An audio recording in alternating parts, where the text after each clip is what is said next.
This is Jen with Jen's Ink Spot. Thank you for joining me today. Today I wanted to talk a little bit about Frantic Stamper's woven card panel.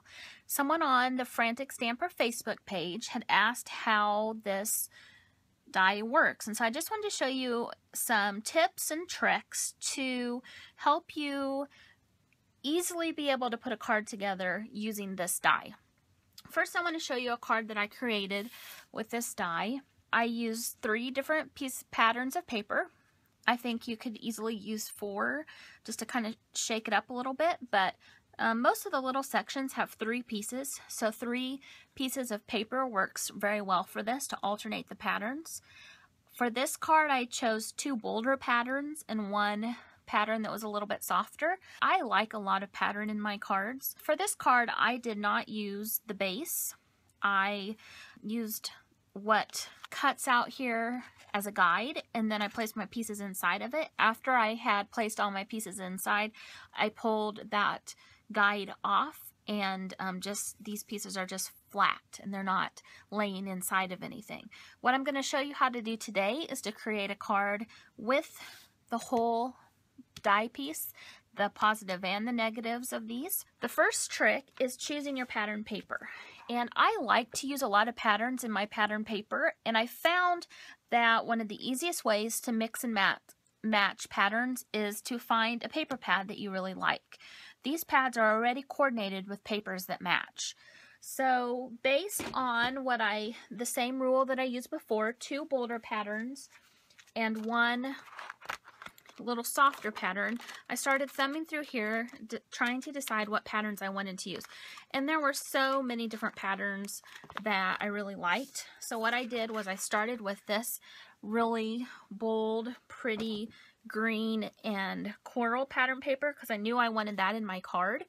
Since it's fall, I kind of wanted to go with darker color schemes, so then I based my pattern pieces off of that. So I really liked this darker piece, but I decided that maybe something a little bit lighter would be better, and then I went with an off-white piece. Before I die cut these pieces, I wanted to show you a quick tip. When you're using intricate dies where the lines aren't very large and it's a little harder to adhere, something that I found to be really, really helpful is this adhesive paper. It's called Stick It, and you can purchase this in the Frantic Stamper store. There's several different sizes of this paper. Basically what it is it's a sheet of adhesive, and it's 2-sided. So what you're going to do is, before I cut my base, I'm going to place this on the back side of my paper. This piece is a little bit bigger than what I need, but you take off the kind of the wax paper on one side, and then you're just going to, you cut this to whatever size you need, and then I'm just going to place it down on my cardstock like this.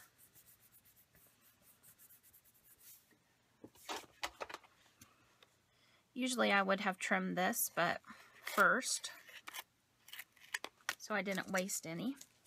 So I'm going to now die cut this card panel. This is the side that has the sticky stuff on it. So I'm going to die cut the front, not the side that has that on it. Okay, so here's what it looks like after it's die cut. And I cut a piece that I'm going to be able to put this right on top of. It's just slightly bigger than my die cut.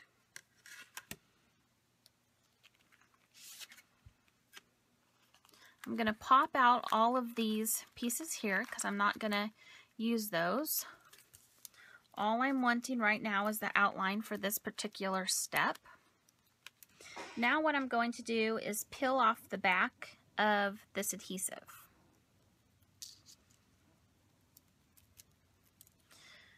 This is where it can get a little bit tricky because you want to make sure that none of your pieces get distorted.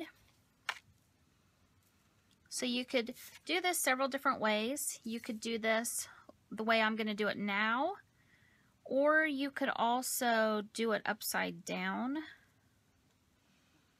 by laying this on your table, and then putting your cardstock mat on top. But I like to be able to see that all of my pieces are going how I want. And you'll need to push it down a little bit to make sure it's nice and adhered where you want it.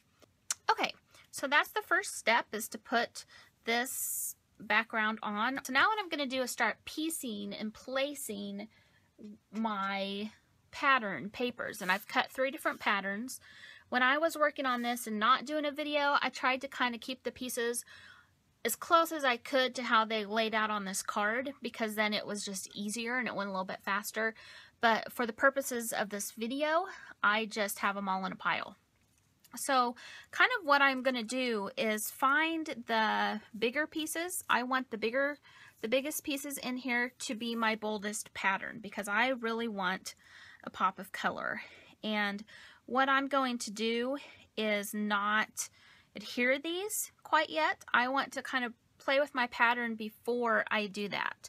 So I'm going to find the dies for each section here before I commit to anything, because of the way that I want my shape to be. Okay, I have one more little piece to place in here.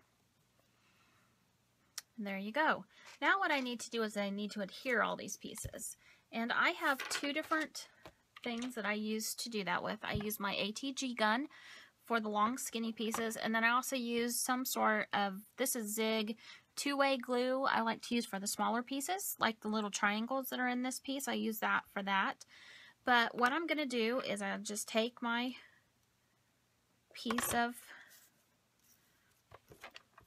this, and you could either do it directly on your card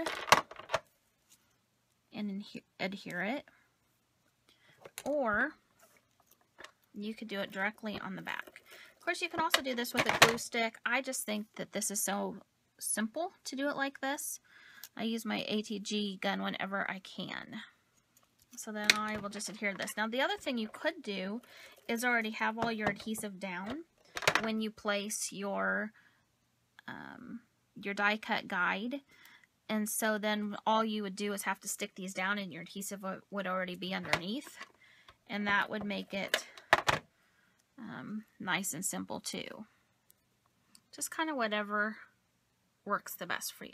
So you just continue doing this until all your pieces are in place. This one here, they fit down there really nicely. I just take my glue stick, need to prime it a little bit, put a little bit of glue in there, and then just stick that piece right down in there like that. So it's very, very simple. Okay, so my card front is completely glued. Now what I need to do is just adhere it to the front of a card mat, whatever color you would like, and decorate from there. I'll show you my finished card at the end of this video. Thank you for joining me today at Jen's Ink Spot.